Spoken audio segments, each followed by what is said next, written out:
I'm sure you're curious, but also you know your daughter's already there. She got there before you did, by the way.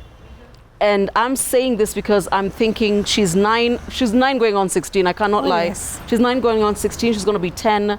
And I'm looking for spaces that allow her to be true to her in a world where the amount of information coming at you. Hey. And the speed. And the, oh, Yeah, bless it you, comes Cookie. like this. At the speed. Yeah, I just need to look at my phone and I have all the drama in one glance. I can put it back, but in that glance. It's the speed. It's the speed. Yeah. It's not even the volume. Yeah, it's the speed. Yeah.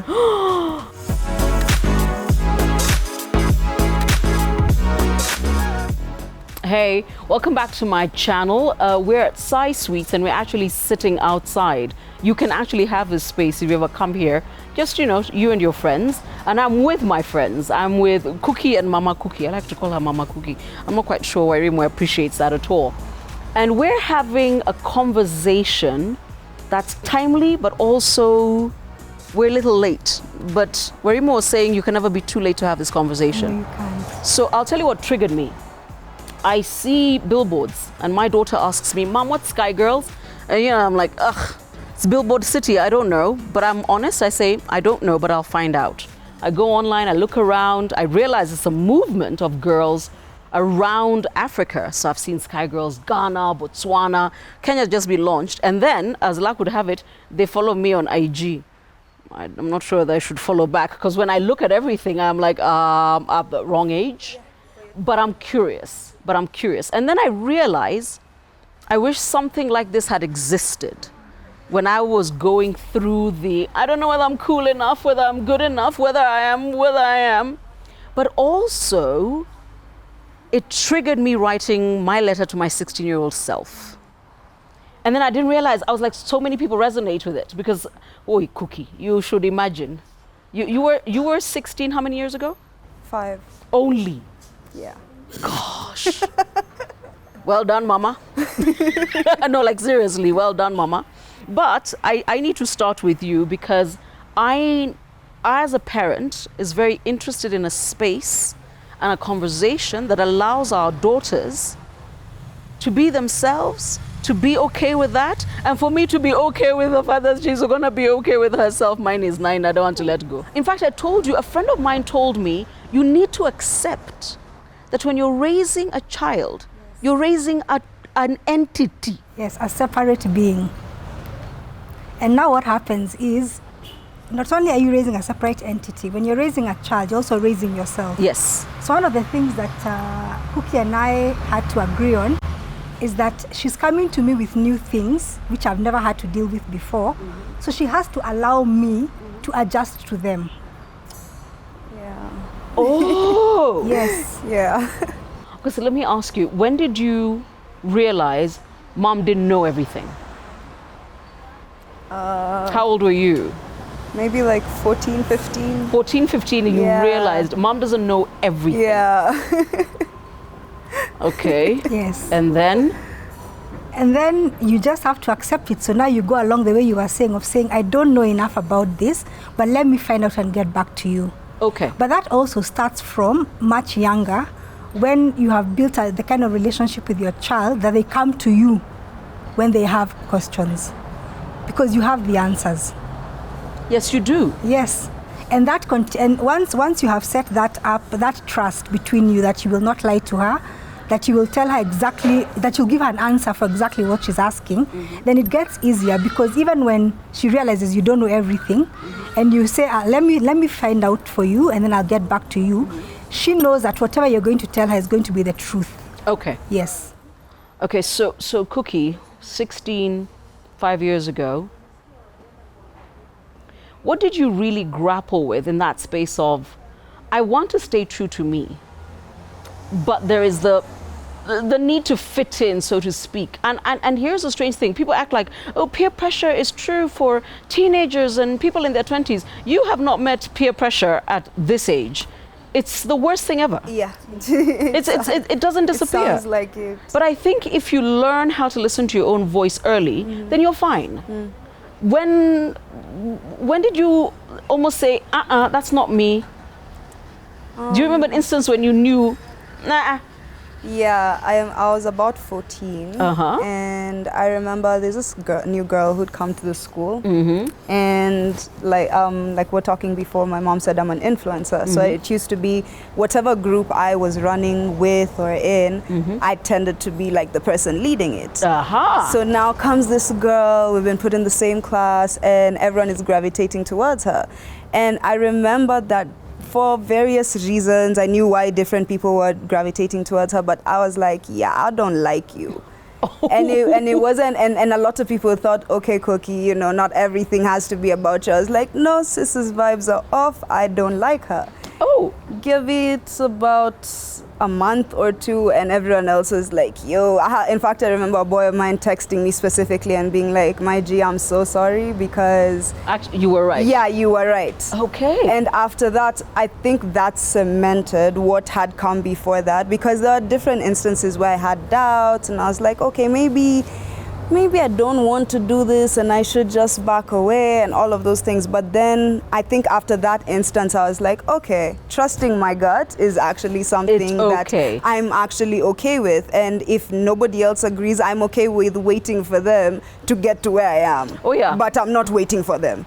Yes, yes. When we're at the same place, greatness, yes. But I'm not going to stop, wait for you to catch up, and then we go to no, you will catch up with me when you catch up with me, but we're not doing that whole thing of let me try and sit here and wait for you to come to, no. Yeah, it wasn't working for me. But Mom, you told me instilling the ability to listen to I'm not okay with this started when this one, break time. Nursery school, yes. So break time in nursery school, for me, I was very deliberate that she needs to be somebody who can actually push back and be her own person. So while everybody else has crisps and cake, Cookie would have either bread or a banana. Okay. And it was just that simple. Yeah. So she learned from an early age that it is okay to be different.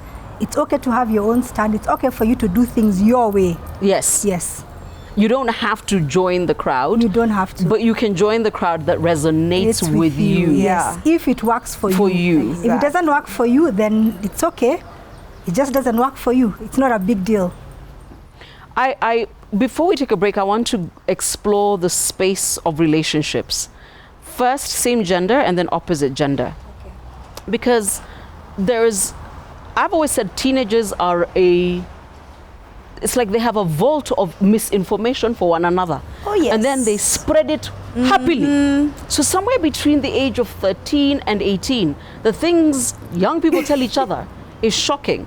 So fine, you know, even as SkyGirls creates a space where girls understand I can be me, I can be true to me, I can get on with me, you can't stop girls also from creating herds, and it's a herd. Yeah. Have you ever seen the way they walk through the malls, arms, laced around each other? Yes. But I remember when I was growing up, there were certain females, my mother, honestly, I think she used to vibrate just at the thought that I was with those. I mean, this many years later, she was right. Yes. But at that time, I mean, this girl used to wear electric blue eyeliner. Ooh. You know, she had a short haircut. She used to wear one feather earring. Okay. You know, I mean, she was hot. And I wanted some of that. Yes. How do you manage that? So for me, I took a slightly different tack. And that was to bring that girl in. Okay. So that Cookie and I can both see exactly who she is. Because at some point, she will do something and Cookie will be like, wait a minute. Okay. What just happened? I had one incident where we didn't like this girl at all. At all? At all. We did not like her. But when Cookie said she wanted a sleepover with her, I said, okay, let her come in. Do you know how many mothers have just gasped right now? Yeah. Yeah, I said, let her come. That's what she did. And so she came. And they got into some, because we left them to their own devices, though we're in the house. So they got into some nonsense. Yes. Not an altercation. They influenced each other to come up to get into some nonsense. And then, of course, we discovered. And when we discovered, we punished Cookie. We took away her privileges. Ooh. So we took away her laptop and we took away her phone. That was the first time we did that. Yep. And I think for her, she realized that the consequences of being friends with this girl who she knew we did not Takes like away the were things not, I like. Yes, were not worth it. The consequences were not worth it. So it's better to stay away from her. When did you also make your own decision, other than the girl in school, begin to realize, okay, there's actually people who are not on my vibe and it is not worth it? I think maybe closer to becoming an adult. It was more Like 17, in my 18? yeah, Wow. where you start getting that, okay, I think I don't get along with everything that you're talking about, and then now it just continued into 19. By the time I was turning 19, I had actually solidified a pretty good I am here because of the things that I like and the things that I enjoy doing. This has nothing to do with anyone. So I remember there's a time I used to do, my thing was makeup in high school. So my mom was a makeup artist. She used to do weddings and all these things. So I was really interested. Now the thing about mom is that she started her makeup stuff when she was also about 18. So when I was like 14 and I used to go into her things and she had all these colorful eyeliners, I remember being the girl who we'd go to church, like we'd plan, because okay, on Sundays we all have to go to church. So let's go to church. So we'd go to church and I'd be the girl with like green eyeliner on my bottom lid and everyone else is wearing black. Or I'm the one with pink eyeliner. And I remember it was so, I didn't think it was that big a deal until it got to a point where now we joined Instagram and all these things, and I started seeing MAC and they had all these colorful things. And then there's ColourPop. They're just all these nice cutesy brands that have so many colors when it comes to eyeliners and all these things. So for me, once I got into that space, I found that even my friends had gotten with the program. So they would send these things to me. They'd be like, yo, you should recreate this. And now that I'm older and have the things to actually do it, even until today, it has stuck with people that Cookie is a girl who used to wear pink eyeliner in high school because she could. Magenta hair. Exactly. That goes into white. It's a whole Khaleesi vibe. But even that aside, yes, I think about the whole aesthetic. And I think that that's part of everything. I think I've always been one of those people I want to do something and I need to sit here with it until it gets done. And I know one of those things that has come to light is during this COVID season, my mom was like, you're not going to the barber, so I have a cut. So she was like, you're not going to the barber, you can't go have your nails done. So I was like, okay. So I put enough pressure and she was like, we both can't stay with our nails not done. No, we can't. I'm doing makeup videos, my hands are in the videos and I've not done them. So she was like, you know what, let me just buy a bunch of things. And she got them and now I do my nails at home. Cool. Yeah, just because of the fact that I'm like, I have makeup to do and part of the aesthetic is my nails, I will get them done. Okay. Yeah, so it's that thing for my mom, putting it in me that whatever you choose to do, as long as you have looked at it from the positions that I have taught you to, because I think that's part of it. She trusted that what she had instilled in me would come through at any given point. It didn't have to be the biggest decision, it didn't have to be peer pressure, but she knew that I'd take that step back and be like, what my mom taught me was to think like this, and even without thinking what my mom taught me, it's just, okay, this is what we have, let's go through it like that. That thought process is something she put in me, and I think that's why she trusts, because she's like, even in the weirdest situations, I believe that I've instilled it enough for it to come through in that moment. You don't have to speak to me, all of those things. We're going to have that conversation because you said it does not start at 13. Yeah, No, it does not. We're going to take a sip of water and come back. You're going to find SkyGirls on IG, especially as a parent, because I'm sure you're curious, but also your daughter's already there. She got there before you did, by the way. And I'm saying this because I'm thinking she's 9 going on 16, I cannot lie. Yes. She's 9 going on 16, she's going to be 10, and I'm looking for spaces that allow her to be true to her in a world where the amount of information coming at you. Hey. And the speed. And it comes like this. At the speed. Yeah, I just need to look at my phone and I have all the drama in one glance. I can put it back, but in that glance, it's the speed. It's the speed. Yeah. It's not even the volume. Yeah, it's the speed. Yeah. Subscribe and come back. Gosh.